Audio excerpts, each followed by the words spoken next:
We're starting each episode with a question of explain what a B Corp is in 5 words or less. I would say it's a triple bottom line company, and then I would talk for 10 more minutes Okay, yeah. explaining the details of that. I would say the right way to do it. I love that. Punchy and to the point.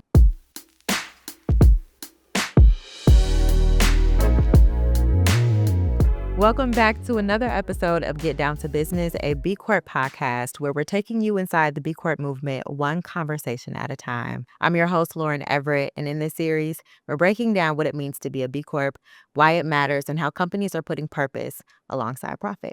Today's episode is all about governance, one of the key pillars of the B Impact Assessment. Good governance ensures that a company's mission and values aren't just words on a page, but are embedded into its decision-making structure. We'll explore how transparency and accountability shape businesses for long-term success and provide real-world examples of governance in action. This week, I'm joined by my co-host and fellow B-Labber, Max Hayes, our business development and growth manager who works closely with businesses going through B Corp certification. Thank you for joining me, Max. Thanks for having me, Lauren. How are you? Doing good. Excited to be here and talk to these amazing folks from Solar States. Yeah. Thanks, We're man. happy to be here. Today, joining us is a company that exemplifies these principles. We have Micah Gold-Markel, the founder of Solar States, and their CFO, Jael Blankenship.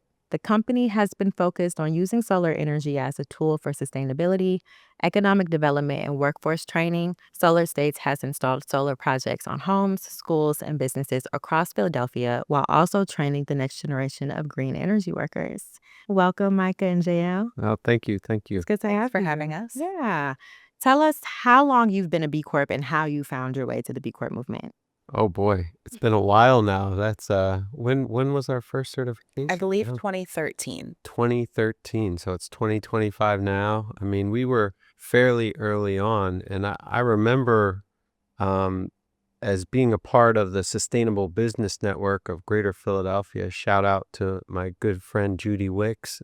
They were talking about having B Corp certification as a requirement or something that sustainable businesses should look forward to doing. And that was a big motivating factor, as well as a business partner at the time, Akil Marsh. Shout out to Akil, was really pushing for it as well. When you first were introduced to the B Corp movement, what was it that attracted you and said Solar States needs to certify? I mean, really, it was Akil's push. When I founded Solar States in 2008, I knew that it wasn't enough just to run a business. I knew I wanted to be part of a business that was really integral to the community of Philadelphia. That's why I wanted to do it. I had been working at other businesses that, while perfectly fine, it didn't have that connection to the community or to the earth. And I knew that's what I wanted to have in Solar States. So going forward, frankly, I started with very little money, and the money to become a B Corp was a bit of a challenge. And I saw the certification. I was like, that can wait. That's a lot of money. I don't know. And then as we got a little larger, Akil really started pushing me. He said, of course, we're living by the standards we set, but people have to be able to verify that. They have to be able to say, and people talk about quote unquote greenwashing all the time, right? How do they know you're telling the truth versus somebody else? Well, third party verification. That's it, right? That's when it started to make more sense. We got certified officially in 2013. It was difficult, and rightfully so. In fact, I think that's what made me respect it more. And then we were a B Corp for 3 or 4 years, and to be real honest about it, I was thinking about letting it lapse. I didn't see the value. I was like, we're a B Corp. We're going to do these things whether we're a B Corp or not. Why are we paying extra money to do this? And then we came into an RFP process for something called Solarize Greater Media. And it was run by this wonderful nonprofit, Transition Town Media. And what they were doing, media, for those who don't know, media is actually the name of a town in Pennsylvania. And so they were looking to select a solar installation company to install on something like 50 homes throughout the region. And we were competing against a very local installation company, a number of companies, but one of them that was very strong was a local company. And we gave our pitch and we said we're B certified. We said all the things we did. And we ended up getting selected for it over the company that was really located in media. When we went back and we asked what was the difference maker, they said your mission and because you were B certified. And honestly, that made up for all of the years of not getting anything from it. And then that was a real launch pad for us because we had consistent work. And it put us into a network where Swarthmore College and other folks were hearing about us and what we did. So it was a real game changer. I love that. Tell us more about exactly what Solar States does. I know I Sure. set us up, but Sure. give the people a little bit more context. So Solar States' mission is to be the on-ramp to the green collar economy for inner city Philadelphians. I'm from West Philly myself. I consider myself an inner city Philadelphian. And we're here to try to be a resource for folks who are looking to find their way. And I had an experience in Philadelphia where I graduated high school and that's where my education stopped. And I should say I barely graduated high school in Philadelphia. It was thankfully, I had parents who cared and really pushed me to just get the degree. And I worked at a number of jobs over the years.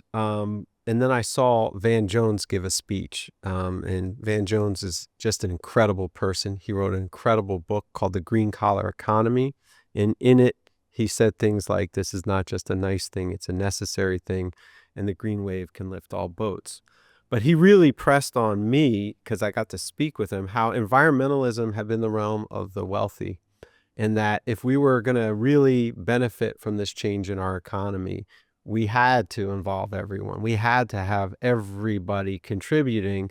And we had been focusing too much on environmentalism as a solution for melting ice caps and polar bears losing their homes, which is important stuff, but it's not as important to people who need to put food on their plate tomorrow or pay for daycare tomorrow. And that's when I knew right then, we're going to start Solar States and our mission is going to be solar installation and education. And we're going to take both equally importantly.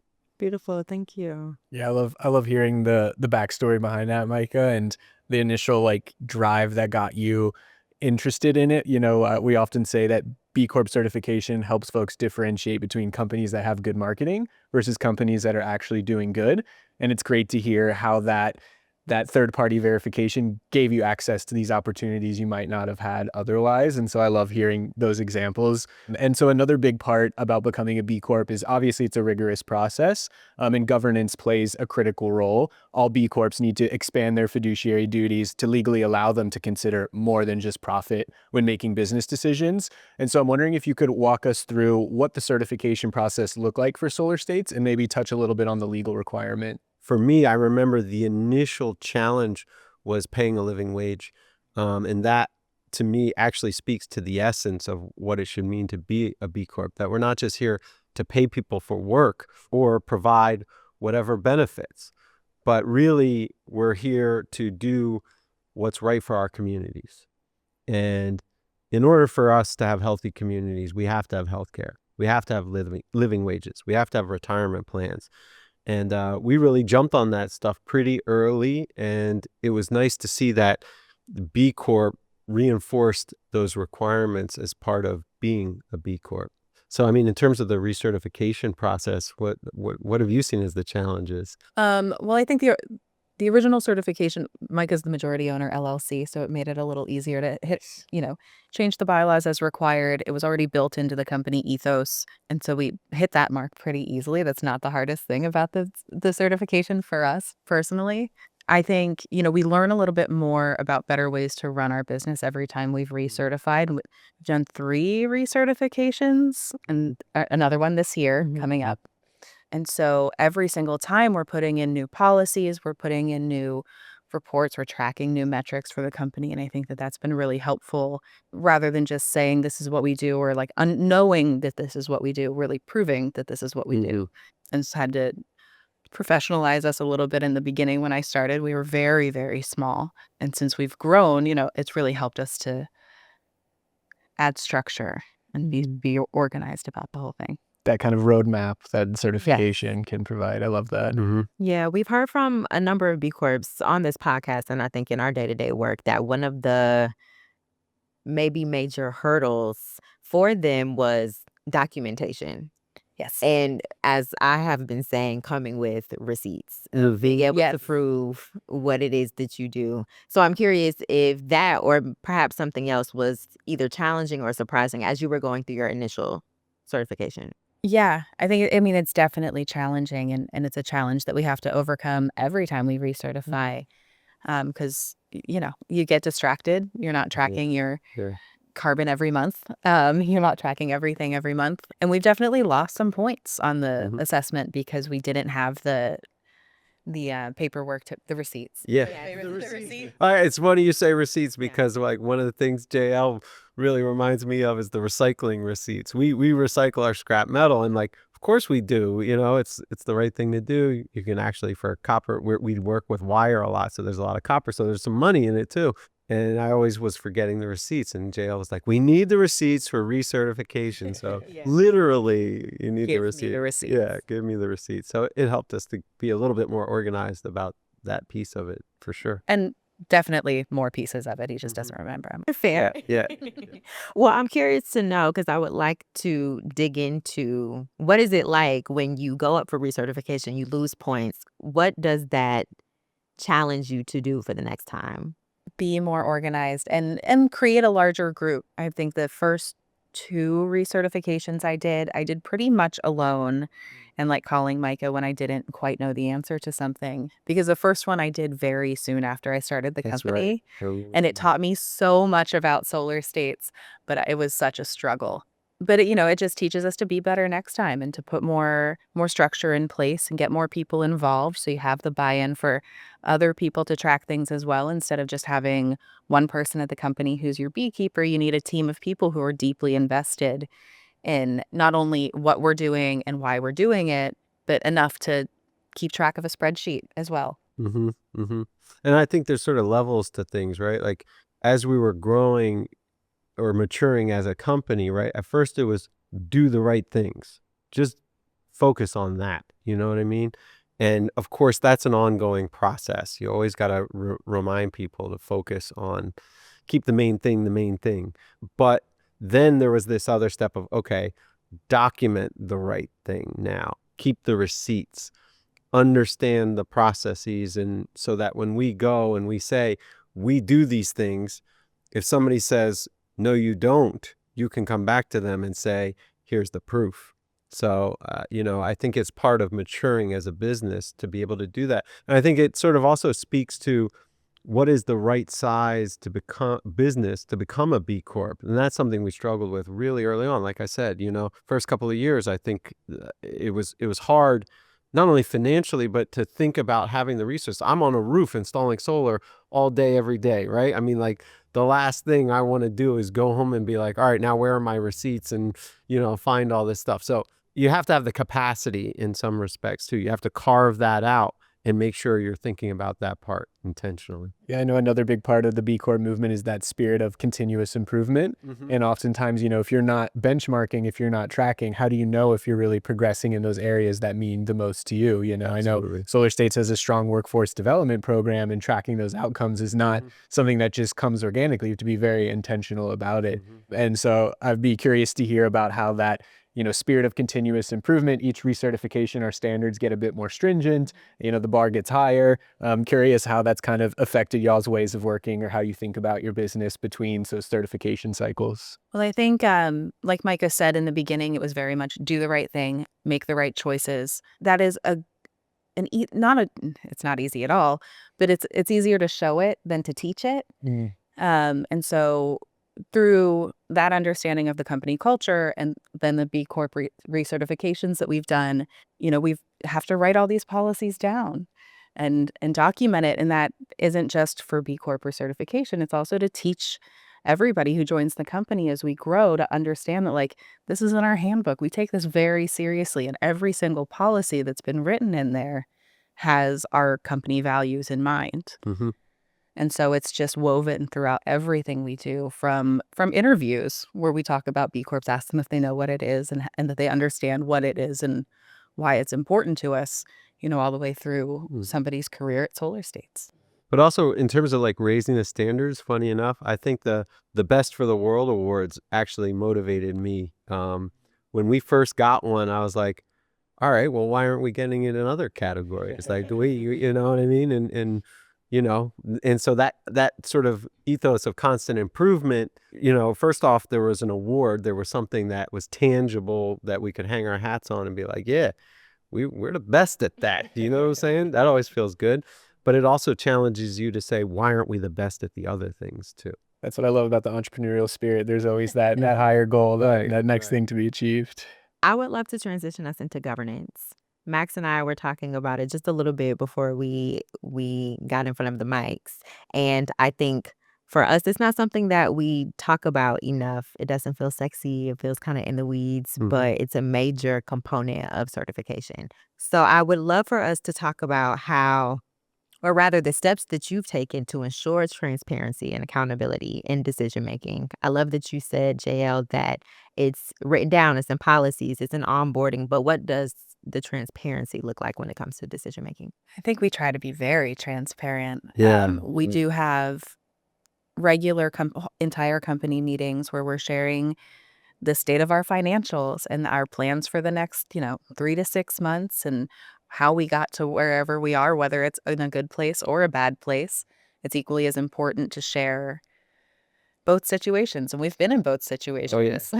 I mean, there's a danger to oversharing, right? But I think part of it is up until this year, pretty much every Wednesday morning we had installer meetings. I was at them as the founder of the company, talking to the folks who are out in the field, not just the folks who I was seeing every day in the office, So is it a longer day? You got to meet everyone, 6:30. That's when they're getting together for their meeting, and then come into the office and meet those folks at 9. And having that sort of regular exercise of communication. In terms of transparency, there's nothing better than speaking to people and having them feel free enough to say whatever it is on their minds, good or bad.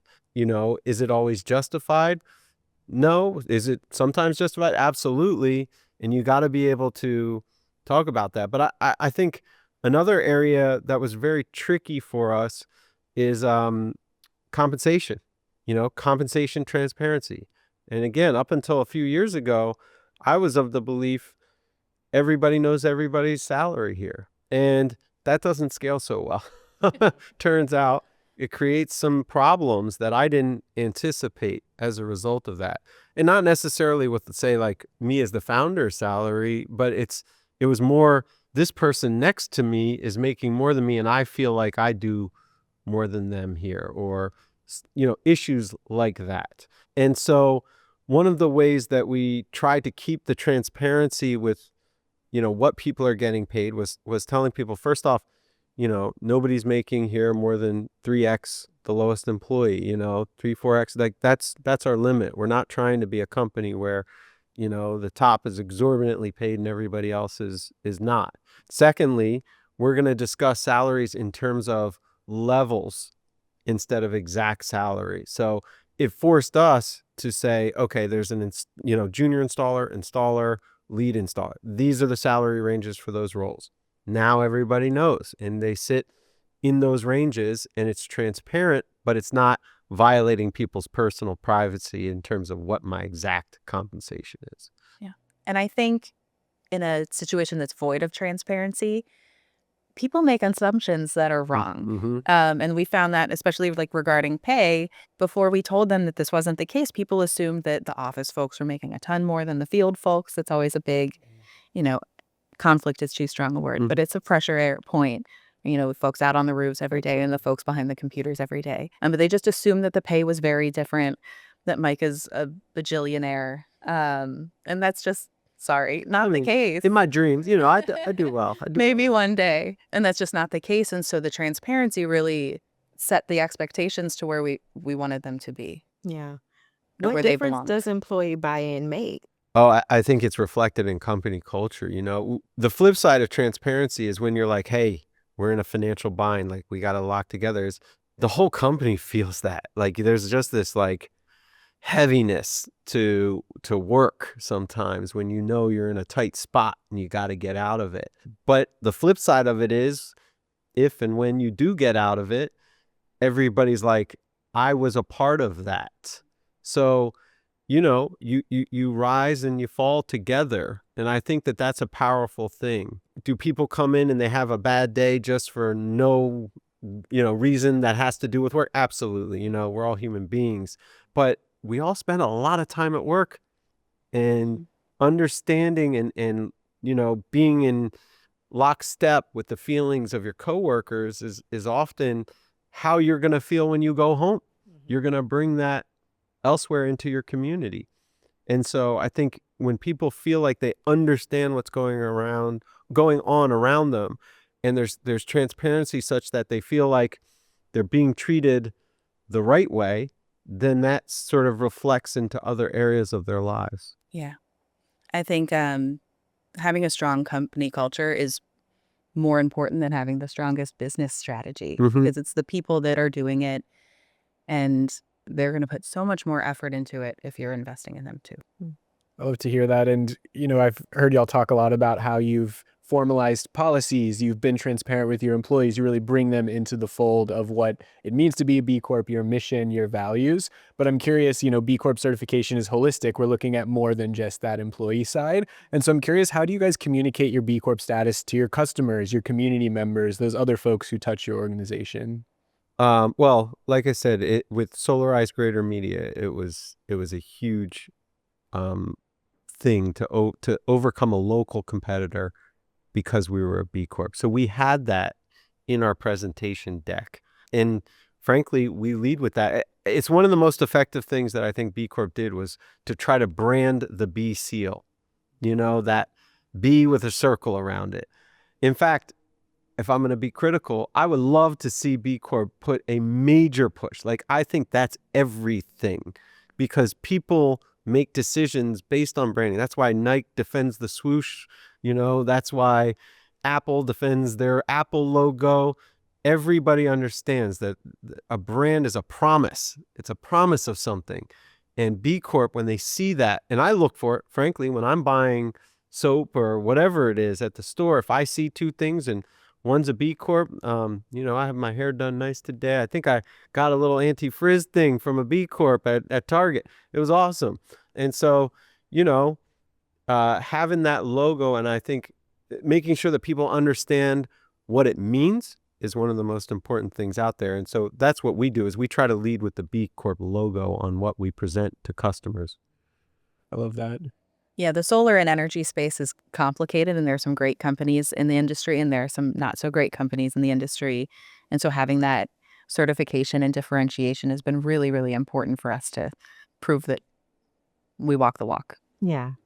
Yeah. Let's talk about tracking and reporting. What mechanisms do you have in place to track and report progress on your impact goals? Some of that comes through the different softwares that we use. Down to, like, we use gas cards that help track our mileage. Okay. And so that helps identify the really major component of our carbon footprint is driving trucks to work sites every day, all day. That's not something we can quite electrify yet, because we're just hauling too much every day. So some of our softwares, like, associated with that, track things for us. And as much as we can, I'm using that, because it's a lot of work. Otherwise, I'm a CFO. I'm a big spreadsheets girl. So I have spreadsheets for everything, and then making sure, the team is engaged, especially like HR and writing the policies, and the rest of our director level leaders in the company are just building everything that we need. Yeah. Yeah. I mean, I think electrification is a great example. I want to electrify like yesterday. You know what I mean? I love it. It's so cool. I drive an electric car. The acceleration is it's mind blowing, right? So getting an electric fleet is something that I just want to do. And in fact, when we got our new space, our new warehouse, we had to build out our parking lot a little bit. And we intentionally put conduit under the parking lot into various spaces so that when we're ready, we can just run the wires, and we'll have the chargers where we need them for our vehicles. That's something we just want to do. And then it's great to have the reinforcement knowing we're going to get points for that on the B Corp thing too. Okay, that's cool. That's great. Yeah. And then I'm curious, how do you engage your stakeholders when you are deciding to make those decisions? Do we put that conduit down and build those things? I know you said you host weekly meetings with the installers. Curious to know what other forums or ways y'all are getting input from your various stakeholders to inform how you move that business forward. Sure. We're in Philadelphia. Real estate is not cheap in the city of Philadelphia. Right outside the city or surrounding areas, Camden or the suburbs, much cheaper to get a warehouse. Much, much cheaper. But our mission is our mission. Our mission is to train Philadelphians. And you can't be outside of the city and say you're here to train Philadelphians. I don't want to go on too much of a tangent, but I meet people all over when I'm traveling.